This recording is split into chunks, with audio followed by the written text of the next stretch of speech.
Hello বন্ধুরা, good morning. তোমাদের দিদি ভাই দেখো ঘুমই ভাঙছে না আজকে, মানে শরীরে আর এনার্জি নেই। শুয়ে আছি তো শুয়েই আছি, কত বেলা হয়ে গেছে, শুধু ঘড়ির দিকে তাকাচ্ছি আর ঘুমোচ্ছি। মানে উঠবো সেই এনার্জিটা আর নেই। সারাদিন এই সংসারে কাজ কাজ কাজ আর কাজ, মানে কি বলবো, বোরিং লাইফ সত্যি। আর ভালো লাগে না। এই ঘুম থেকে ওঠো, কাজ করো, আবার খাও দাও, ছোট সোনা বড় ছেলে দুজনের পিছনে এই ছুটে ছুটে বেড়াও, আবার ঘুমাও, আবার কাজ পরের দিন। সত্যি লাইফটা এবারে পুরো বোরিং, ভালোই লাগছে না। দেখো উঠছি তাও মানে ঝিমিয়ে ঝিমিয়ে, মানে এক একদিন ঘুম থেকে উঠে একটা এনার্জি থাকে, ঝটাপট ঘুম থেকে উঠে কাজ টাজ করে নিই। আজকে একটু এনার্জি পাচ্ছি না। আর দেখো গমগুলো সেই ছিল না, সেই কবে গমগুলো ধুয়ে দিয়েছি, কিন্তু গমগুলো ওই যে রোদে দিতে বারবার ভুলে যাচ্ছি। ওই 7 বেলায় রোদে দিচ্ছি, দিয়ে গমগুলো শুকোচ্ছে না। তাই আজকে ঘুম থেকে উঠেই ভাবলাম গমগুলো আগে রোদে দিয়ে আসি, তারপর বাকি কাজকর্ম করব। তো এই যে ছাদে গমগুলো নিয়ে এলাম। আজকে যা রোদের জোর দিয়েছে, তার উপরে আবার বিচ্ছিরি গরম। এই এক রোদে একদম গম শুকিয়ে যাবে। তার উপর সকালবেলা দিয়ে দিচ্ছি, এখন দিয়ে দিচ্ছি একদম গম তুলবো তোমার সেই 4টে 4:30 সময় গমগুলো তুলবো। তার মধ্যে একবার নেড়ে ছেড়ে দিলে না গম পুরো একদম শুকিয়ে যাবে। আর গম আটা না শেষের দিকে হয়ে গেছে। এবার রুটি খাই তো আমার বর, তার জন্য বলতেছে গম কি এখনো শুকায়নি, এতদিন হয়ে গেল। আর ওই যে তোমাদের বললাম না যে গমের ছাতু খেতে খুব ইচ্ছে হয়েছে, তাই ওই যে গমগুলো ভাজতে হবে। কয়েকটা ভাজবো আর কয়েকটা ভাঙিয়ে আটা করবে। আমি জানি না, কোনোদিনও ভাজিনি জানো গম ভেজে ছাতু বানানো। এটা কিন্তু আমি কোনোদিনও করিনি, ফার্স্ট করবো, জানি না কেমন হবে। তো যাই হোক, কয়েকটা ভেজে দেব আর কয়েকটা গোটাই থাকবে, ওই কাঁচাই থাকবে, আটা করবে আর কি। আমাদের 12 মাসি রুটি খায় রাত্রেবেলা আমার বর। আর এই যে দেখো আমি কাজকর্ম করে নিচ্ছি, আর কত বাসন দেখেছো, আর আমি পড়ে পড়ে ঘুম দিচ্ছি, ঘুম থেকে আর উঠতে ইচ্ছে করছে না। আর দেখো বাসন কোসনগুলো সবে মাত্র একটু ভিজিয়েছি, রাত্রে ভিজিয়ে রাখি, কিন্তু সকালবেলা না কেমন শুকনো শুকনো হয়ে যায় তো, তাই ওই যে সকালবেলা একটু বাসন কোসনগুলো একটু মানে ভেজাচ্ছি, একটু আওয়াজ হয়েছে বাসনের, ব্যাস ছোট সোনা উঠে পড়েছে ঘুম থেকে। এবার কি করব, কোলে কোলে নিয়ে তো আর আমি বাসন ধুতে পারবো না। তাই ভাবলাম তাহলে খেলা করছে করুক, আমি ঘর দোরগুলো ঝাঁট দিয়ে দিই। আর আমার ঘরে যে কি ঝুল হয় তোমাদের বলে বোঝাতে পারবো না। এই যদি এবেলা ঝুল ঝাড়ি না, পরে দুপুরবেলা বিকেলবেলা ঝুল হয়ে যাবে। কেন যে এত ঝুল হয় আমি জানি না বাবা। এত ঘর পরিষ্কার করা কি সম্ভব বলো তো? এই ঘর ঝাঁট দিয়ে মোছা, আর এবারে টাইলসগুলো কি কেমন ধুলো পড়ে, ওগুলো সব ভালো করে সার্ফ দিয়ে মুছতে হয়। এবার সব ভিডিও কিন্তু আমি ভিডিওর মধ্যে দিই না, সব কাজ আমি ভিডিওর মধ্যে দিই না। সমস্ত কাজে যদি ভিডিওর মধ্যে দিই সবসময়, তাহলে কি কাজ হবে? তো তাড়াহুড়ো করে, আমি কত তাড়াহুড়ো করে কাজ করি।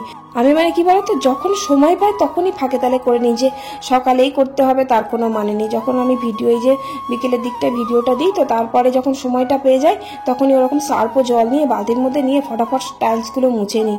আবার যখন সন্ধ্যেবেলার সময় পাই, ছোটো সোনাকে খাইয়ে নিচে পাঠাই, তো দিয়ে ওই যে দাদুর কাছে খেলা করে, তখন আবার একটু সময় পাই, তখন আবার ওরকম সার্ফ জল দিয়ে যেটুকুনি সময় পাই সেটুকুনি এবার কিছুটা ধুয়ে রাখি।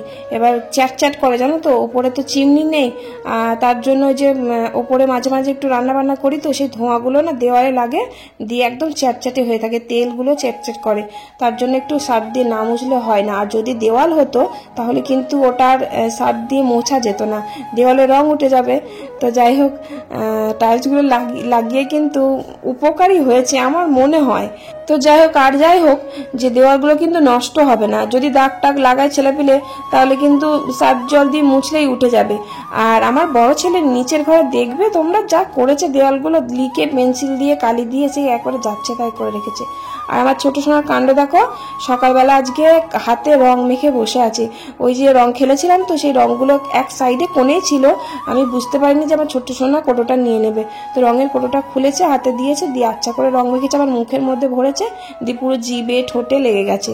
তো ভালো করে একটু ধুয়ে দিলাম, আর যে কাজকর্ম সব সেরে নিলাম। উপরে ঘর দোরগুলো ঝাড় দিয়ে মুছে, তারপরে বাসন কোসনগুলো ধুলাম, ছোট্ট সোনাকে খাওয়ালাম। উপরে কয়েকটা কাচাকুচি ছিল, খুব তাড়াহুড়ো করে কাচাকুচিগুলো করলাম।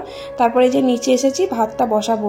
আর আজকে আবার আমার বরের নিমন্ত্রণ আছে এক জায়গায়, মানে শুধু আমার বরের না, আমাদের সবার নিমন্ত্রণ আছে, কিন্তু আমার বর আর আমার বড় ছেলে যাবে আজকে, তার জন্য স্কুলে যাবে না। তা না হলে আজকে কিন্তু স্কুল আছে, আমার বড় ছেলে যাবে না। তো যাই হোক, এই যে আমি ভাতটা বসা দিলাম, আমাকেও যেতে বলছি, কিন্তু আমি আজকে যাব না। আমার ওই যে সকালবেলায় ছোট সোনা ওই যে রং মেখে মুখের মধ্যে হাতের মধ্যে একদম ভর্তি করেছে, তাই আমার মাথাটা সকালবেলা গরম হয়ে আছে। কারণ ওই মুখে এত রং, হাতে এত রং, একটা জায়গায় নিয়ে যাব, ওরকম হলে কেমন লাগে বলো তো? মাথা গরম হয়ে গেছে, তাই আমি আমার বরকে বলেছি আমি যাব না। ওই আমার বর আর আমার বড় ছেলে যাবে। তো এই যে ভাতটা বসিয়ে দিচ্ছি, 10টা ট্রেনে যাবে, তো ভাতটা তাড়াতাড়ি খাবে, জলখাবার ভাতটা খাবে, খেয়ে যাবে। আসলে কে বলো তো কোথায় নিমন্ত্রণ জানো? আমার বড় ননদের শ্বশুর বাড়িতে। আমার বড় ননদ তো এখানেই থাকে, তো শ্বশুর বাড়ি হচ্ছে তোমার কি সাহেবতলা, হ্যাঁ জায়গাটার নাম হচ্ছে সাহেবতলা। তো ওখানে কালী পুজো হয়, কালী পুজোর পরের দিন না ওখানে খাসির মাংস, মানে ওখানে পাঁটা কাটে, তারপরে খাসির মাংস এরকম জোড়া খাসি পড়ে, সেরকম খুব ধুম হয় আর কি, খাওয়া দাওয়ার প্রচুর ওখানে ধুম হয়। তো প্রত্যেকবারই নিমন্ত্রণ করে, তো এবারও করেছে। আমাকে যেতে বলছিল, কিন্তু আমার যাওয়ার ইচ্ছা ছিল, কিন্তু প্রচণ্ড গরম, তো এবার ওখানে যদি যাই আমি তাহলে দুপুরের দিকটা আমি ভিডিওটা এডিট করতে পারবো না, আস্তে আস্তে বিকেল হয়ে যাবে, তার জন্য আমি যাব না। আমার বরই যাবে আর আমার বড় ছেলে যাবে। তো তাড়াহুড়ো করে ভাতটা বসিয়ে দিলাম, কারণ ভাত না ফুটে গেলে আবার ভাত খেয়ে যেতে পারবে না, এমনিতেই লেট হয়ে গেছে উপরের কাজ কমপ্লিট করতে করতে। আর এই যে আজকে তেমন কিছু রান্না বান্না হবে না, এই যে ডাঁটা আছে, ডাঁটাগুলো ঝোল করে দেবো। আর এই যে নিম পাতা ভাজাও আমি খাই না, আর ডাঁটাও আমার খুব একটা ভালো লাগে না। ভালো লাগে কিন্তু ওই ঝোলটা ভালো লাগে না, আর যেহেতু আমাদের বাড়িতে ঝোল হয় তার জন্য আমার খেতেও ইচ্ছা করে না। আর এই যে ভাতটা হয়ে গেছে, বা আমার বরকে এই যে আর বড় ছেলেকে ফ্যানে ভাতই তুলে দিয়েছি। মানে ভাত এত তাড়াহুড়ো করে করেছি, ভাত তাও মানে হয়নি, শক্ত শক্তই ছিল, কিন্তু টাইম পেরিয়ে যাচ্ছে, ট্রেন পাবে না আবার, তার জন্য ভাতটা তুলে দিয়েছে, আলু সিদ্ধ দিয়ে খেয়ে নিচ্ছে। আর ছোট সোনাকে খিচুড়িটা খাইয়ে দিলাম, ওর আবার ঘুম এসে গেছে। আর আজকে ভাবছি যে ওই বাবার তো ডাঁটা ঝোল খেতে ভালোবাসে, তাই ভাবলাম ডাঁটার ঝোল বাবার জন্য করে দেবো। আর আমি একটা উচ্ছে আছে গাদা, উচ্ছেগুলো দিয়ে ওই ডাঁটা আর একটু বেগুন দিয়ে একটু উচ্ছে চচ্চড়ি করব, কারণ উচ্ছে চচ্চড়ি ডাঁটা দিয়ে করলে না আমার খুব ভালো লাগে খেতে। আমার ওই ডাঁটার ঝোলের থেকে উচ্ছে চচ্চড়ি খুব ভালো লাগে, তাই আমি আমার একার মতনই চচ্চড়িটা করলাম। কারণ বাবা উচ্ছে চচ্চড়ি খাবে না বলেছে, আর মাও খাবে না, আর জেঠুও খাবে না, আর আমার বর তো থাকবেই না, আর আমার বড় ছেলেও থাকছে না, তাই ভাবলাম একার জন্যই করি, এইটু দিয়েই আমার ভাত খাওয়া যাবে। আর আজকে তো মাছটা আসেও নি, আর আমার বর তো যাওয়ার সময়ই পায়নি বাজারে, তো তার জন্য এই উচ্ছে চচ্চড়িটা করলাম, আর ডাঁটাগুলো ঝোল করব। আর ওই যে নিম পাতা আছে, নিম পাতাগুলো তাও কচি না, পাকা পাকা, কচি নিম পাতা নাকি বলে খেতে ভালো হয়, পাকাগুলো আমি জানি না, অত আমি কোনোদিন খাইও নি, জানিও না। তো মাই বলে যে কচি কচিগুলো ভালো হয়, আর এখন কচি নেই, সব পাতা পেকে গেছে। তো ওই পাতাগুলো অল্প কটা ভেজে দেবো, আর বেগুন দিয়ে কয়েকটা ভেজে দেবো। তো এই যে তারপরে যে ডাঁটা আলু দিয়ে ঝোল বসিয়ে দিলাম, একটু সর্ষে বাটা দিলাম, আর আদা জিরে আর ধনে বাটা দিলাম। তো এই ঝোলটা খেতে আমার শ্বশুর মশাই খুব ভালো লাগে, তা হলেও রোজ রোজ খাই তো আমার কেমন একটা লাগে, একটা দিন খেলাম ভালো লাগে, কিন্তু রোজ রোজ কি আর ভালো লাগে বলো তো। তারপরে এই দেখো তো ঝোলটা হয়েও গেল, আর আমরা জলখাবারে ভাতটা খেয়ে নিয়েছিলাম, আমার বড় ওই যে খেয়ে চলে গেল। তারপরে ছোট সোনাকে খাওয়ালাম, খাইয়ে ওই যে ঘুম পাড়িয়ে দিয়েছি, আর মা আর আমি তারপর ভাতটা খেয়েই তারপরে রান্নাটা বসিয়েছি আমি। তারপরে এই যে বেগুন দিয়ে নিম পাতাটা ভাজলাম, মা বললো আর আলাদা করে ভাজতে হবে না, আমার বর ধরো বাড়িতে থাকলে পারে নিম পাতা শুধু খায়, বেগুন দিয়ে খেতে ভালোবাসে না, শুধু মরমরে করে আলাদা করে আগে ভেজে নিতাম, তারপরে বেগুনটা লাস্টে ভাজতাম। তো আমার যেহেতু আমার বর থাকছে না, নেই, তার জন্য একবারই মা বললো একবারই ভেজে ফেলো, বেগুনের সাথে নিম পাতার সাথে একসাথেই ভেজে ফেলো, তাই একসাথেই ভেজে দিলাম। আর কলাইয়ের ডাল ছিল, কলাইয়ের ডালটা ফুটিয়ে নিলাম, মানে নতুন করে করিনি, কালকেরই ডাল, ওটা ফ্রিজে ছিল, তো তা মা বললো ওটা ফুটিয়ে নাও। আর মুসুর ডাল আজকে আর করিনি, আর ছোটো সোনাকে আজকে তরকারি সেরকম নেই, তো মাছ রান্না হয়নি, তাই আজকে ওকে দুধ দিয়ে ভাত খাইয়ে দেবো। তারপর এই দেখো রান্না বান্না হয়ে গেল আজকে, মানে যা রান্না হয়েছে আমার খাবার মতো না, কিন্তু খুবই কম রান্না হয়েছে, তাই না বলো? আমি কত রকমের রান্না করি, আজকে আমার খাওয়ার মতন কিছু রান্না নেই, আমি আজকে ভাতই খেতে পারবো না। তো যাই হোক রান্নাঘর পরিষ্কার করলাম, আর কড়াইটার মাঝিনি প্রচণ্ড গরম করছিল, আর ছোট্ট সোনায় যে চান করাতে হবে, দেরি হয়ে যাচ্ছে, তাই উপরে এসে ওকে আগে চানটা করিয়ে দিলাম। আর দেখো সকালের বিছানা তোলাই হয়নি, কারণ আমার বড় ছেলে স্কুল ছিল না, তাই তাড়াতাড়ি ঘুম থেকে ওঠেও নি, আর বিছানাটা যে আমি তুলে দিয়ে যাব তাও তোলা হয়নি। তাও ওই যে যেতে হবে একটা জায়গায় গেল, তো তাড়াতাড়ি উঠি কি কিছু, তা ওর বাবা এসে ডেকে দিল, তারপরে ঘুম থেকে উঠে ফটাফট মুখ ধুয়ে চান টান করলো, করে ভাত খেলো। বুঝতে পারছি 10টা সাড়ে 10টায় ট্রেনে গেছে, তো কত দেরি তো ঘুম থেকে উঠেছে, তাই ও ওঠেনি বলে বিছানাগুলো আমি তুলতে পারিনি, তাই এই যে এখন বেলা এসে বিছানাগুলো তুলে দিলাম। আর এখন আমরা এই ঘরেই ঘুমোচ্ছি, খুব গরম, এই ঘরেতেও ঘুম হচ্ছে না জানো, কালকে রাত্রে একটু ঘুমোতে পারিনি, এতটাই গরম। আর আগের বার কি হয়েছিল জানো, আগের বার প্রত্যেক দিন রাত্রেবেলা এই 9টা থেকে 9টার সময় কারেন্ট যেত আর 10টার সময় কারেন্ট আসতো। কেন কে জানে, প্রত্যেক দিন। এবারও যদি ওরকম হয় তাহলে সত্যি ছেলেপিলে নিয়ে খুব কষ্ট হবে। আর ছাদের উপর গিয়ে যে একটু বসবো, হাওয়া থাকে না, কিচ্ছু থাকে না, তো কি যে কষ্ট হবে গরমে। মানে এখন চৈত্র মাস, এখনো বৈশাখ জ্যৈষ্ঠী পড়ে আছে, আরও গরম পড়বে, তাহলে কি করে থাকবো জানি না বাবা। তো যাই হোক, এই যে ওপরে এসে ছোট্ট সোনাকে খাওয়ালাম, খাইয়ে দাইয়ে ওর নখগুলো না কেটে দিলাম। এত নখ হয়েছে মানে খামচে খুমচে আমার মানে মুখ চোখে রক্ত বার করে দিচ্ছে, তো ওর জন্য নখগুলোকে কেটে দিলাম, কেটে দিয়ে ঘুম পাড়িয়ে দিয়েছি। তারপরে এই যে আমি চান টান করলাম, আর সকালে যে দুধটা এনেছিলাম না, সেই দুধটা না এখন গরম পড়েছে তো তাই কেমন দুধটা কেটে যাচ্ছে, তাই ভাবলাম দুধটা আজকে ফুটিয়ে রেখে দিই, কারণ অনেক বেলা অবধি থাকে, সেই 4টে-5টার সময় বড় ছোট ছেলে খায়, তার জন্য দুধটা ফুটিয়ে রেখে দিলাম। তারপর আমি বসে বসে একটু চিড়ে খেলাম। আমার বড় ছেলে কিন্তু প্রত্যেক দিন চান টান করে চিড়ে দিয়ে মুরকি দিয়ে বসে বসে খায়, শুকনো চিড়ে। তো ভাবলাম একটু ছেলেটার মতন খাই দেখি, ছোটবেলাতে খুব খেতাম ওরকম, তো একা একা ভালো লাগছিল না, বসে বসে খেলাম। আর এই যে শুধু তো এই তরকারি দিয়ে ভাত খেতে পারবো না, তাই 2টো ডিম ভাজলাম, ভেজে মাকে দিয়ে এলাম। মা আর জেঠু খাবে, কারণ বাবা তো ডিম খায় না, প্রেশার বেশি। আর আমি একটা ডিম ভাজলাম, ভেজে এই যে খেতে বসে গেছি। আর যাই বলো, একা একা ভাত খেতে ভালো লাগে না। আমার বর বসে থাকে, সামনে খাই, আমার বড় ছেলে থাকে, এক একদিন স্কুলে থাকলেও আমার বর আমি দুজনে বসে বসে ভাত খাই। আর আমার বর না মানে মাঠ থেকে ধরো বাড়ি আসে, এবার খুব গরম করে তো তাই গেঞ্জি পরে না, খালি গায়ে ভাতটা খায়। তো তার জন্য আমি ভিডিওতে ভাত খাওয়ার সময় কোনোদিনও তুলি না। আমি বলি, তুমি গেঞ্জিটা পরবে কি?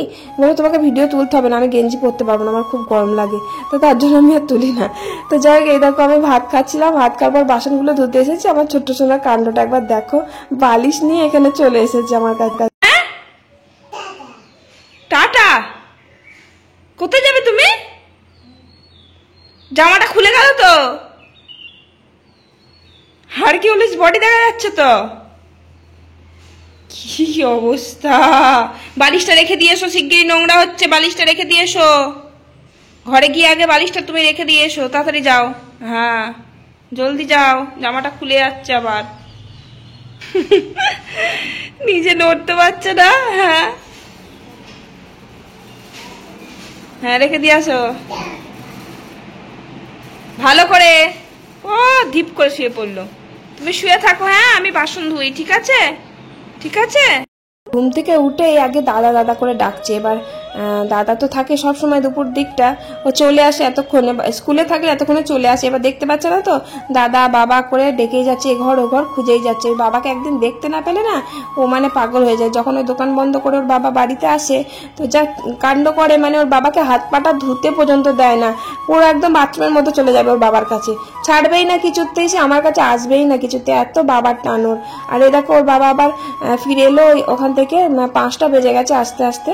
তো হজমলা না কি বলে পুদিনা পাতার, ওগুলো কিনে এনেছে, তো ওগুলো খাচ্ছে, আর মুখে টক লাগছে, আর কেমন করছে দেখো।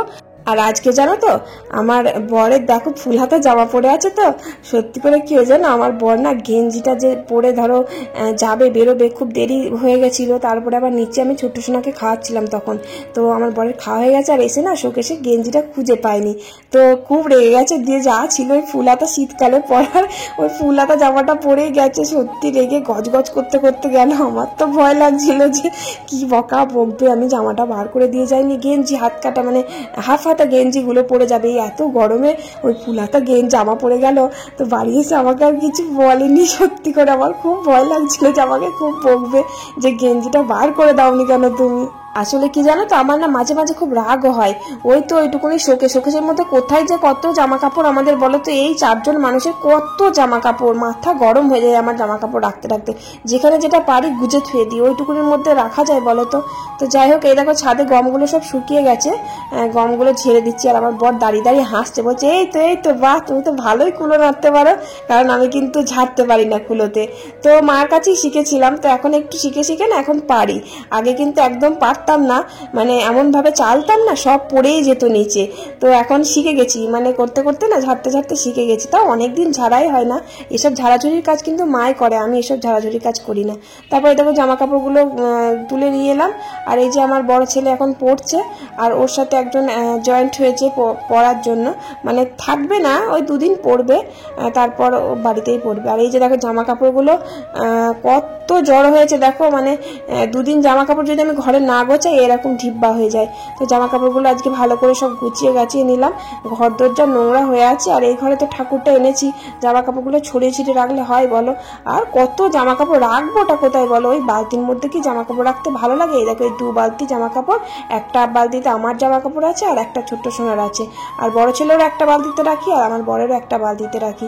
তো খুব তাড়াতাড়ি আমাদের শোকেসটা কেনা দরকার, তো কিনবো, খুব তাড়াতাড়ি কিনবো। শোকেস না, ওই আলমারি কিনবো, ওই 3 পাল্লার যে আলমারিগুলো হয় না, ওই আলমারিগুলো কিনবো।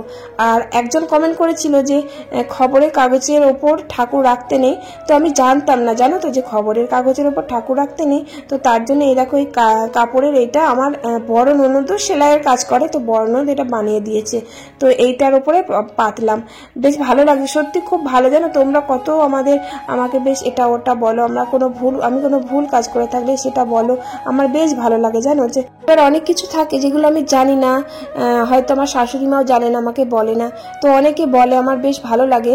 এবার সেটা শিখে রাখলে, শেখাটাও দরকার, সবাই তো সব কিছু জানে না। যে খবরের কাগজ, আমি কিন্তু বিয়ের পর থেকেই মাকে দেখে আসছি খবরের কাগজের উপর ঠাকুর রাখতে। এবার তোমরা আমাকে কমেন্ট করে বলেছিলে, একজন বলেছিল, তো তাই ভাবলাম যে আজকে তাহলে এই কাপড়টা বদলে দিই। তো কাপড়টা বদলে সত্যি খুব সুন্দর লাগছিল ঠাকুর রাখতে, খুব ভালো লাগছিল। খবরের কাগজের উপর সত্যি দেখতে ভালো লাগতো না। তারপর এই যে সন্ধ্যেটা দিয়ে দিলাম। আর আজমিরা খাতুন, লাবণী ঘোষ, মেঘা প্রামাণিক আর মধুমিতা দাস কমেন্ট করার জন্য থ্যাংক ইউ সো মাচ। আর চৈতি চক্রবর্তী কমেন্ট করেছো যে দিদিভাই তোমার বাড়ি কোথায়? আমার বাড়ি ধাত্রিগ্রাম। আর নবনীতা কমেন্ট করার জন্য থ্যাংক ইউ সো মাচ।